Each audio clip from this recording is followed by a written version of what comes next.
Chào mừng các bạn đã đến với review 3D hay. Ở cuối tập trước, Mục Vân đã đến gặp Huyết Vô Tình và họ cùng nói về quá khứ của Huyết Sát Đảo. Đó là câu chuyện về Huyền Không Sơn ra tay đối với tổ tông của Huyết Vô Tình.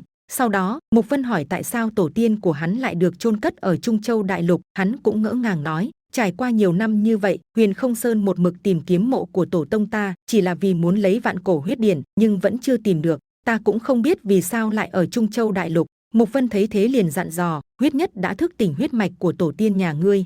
Hiện tại ta đã truyền lại vạn cổ huyết điển cho hắn, ngươi có thể để hắn chuyên tâm tu luyện, nhưng hãy nhớ, không được để hắn động thủ. Rồi hắn nói tiếp, bây giờ ta đem truyền toàn bộ cho ngươi, nhưng mà nhớ kỹ, trừ phi là người của Huyết gia, không được truyền ra ngoài, nếu không sẽ gặp tai họa. Nhớ kỹ lời của ta. Lời nói vừa dứt, Mục Vân tiến gần đến Huyết Vô Tình, vừa nói vừa nhắm mắt lại, một dòng máu theo lòng bàn tay tiến vào trong cơ thể hắn ta. Lúc này, Mục Vân nói, ta hiện tại chỉ có thể giúp ngươi bao nhiêu đó thôi. Ngươi phải nhớ kỹ, Huyết gia không thể chống lại Thiên Luân Đảo, tuyệt đối không được bộc lộ thực lực của mình, đặc biệt là Huyết Nhất, ngươi hiểu không? Vạn cổ huyết điển chính là công lao khó khăn của tổ tiên các ngươi, nhưng cũng không hoàn mỹ. Tu vi đạt đến tầng thứ 3 cũng đủ để các ngươi tiến vào cảnh giới như họ. Đến lúc đó ta sẽ tới tìm các ngươi, nói cho các ngươi biết phải làm như thế nào. Huyết Vô Tình nhanh chóng đáp, ta đã biết. Trong thoáng chốc hắn cảm giác như người đứng trước mặt mình không phải là Mục Vân mà là một vị tiền bối. Hắn vẫn ngây ngô hỏi vì quá kinh ngạc, ngươi rốt cuộc là ai? Mục Vân mỉm cười nói rằng,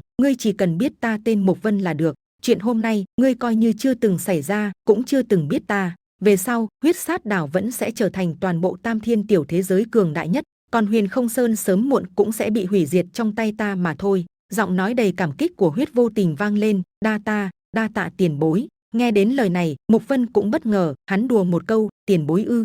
Chính xác mà nói, ngươi nên gọi ta là Vân lão tổ. Rồi hắn rời đi ngay lúc đó. Vừa lúc Mục Vân rời đi thì Huyết Nhất tới, Huyết Vô Tình liền nói, con tới đúng lúc đấy, vị kia là Mục Vân, sau này gặp mặt nhớ gọi hắn là tiền bối. Quan trọng là phải nhớ, vạn cổ huyết điển chỉ có hai cha con ta biết được, không được dạy người ngoài, hiểu chưa? Huyết Nhất đáp lại, dạ, con biết thưa cha. Huyết Vô Tình vẫn suy nghĩ mơ màng sau khi Mục Vân rời đi, mọi thứ hôm nay quá khó tin đối với hắn. Cách đây hàng ngàn năm trước, các tộc trưởng của mỗi một thế hệ huyết gia đều tu luyện vạn cổ huyết điển, nhưng vẫn không thể tìm ra nội dung đằng sau nó. Chính vì vậy mà họ bị tẩu hỏa nhập ma rồi qua đời, đều không sống quá 1000 tuổi, không có cách nào đột phá đến cảnh giới trường sinh.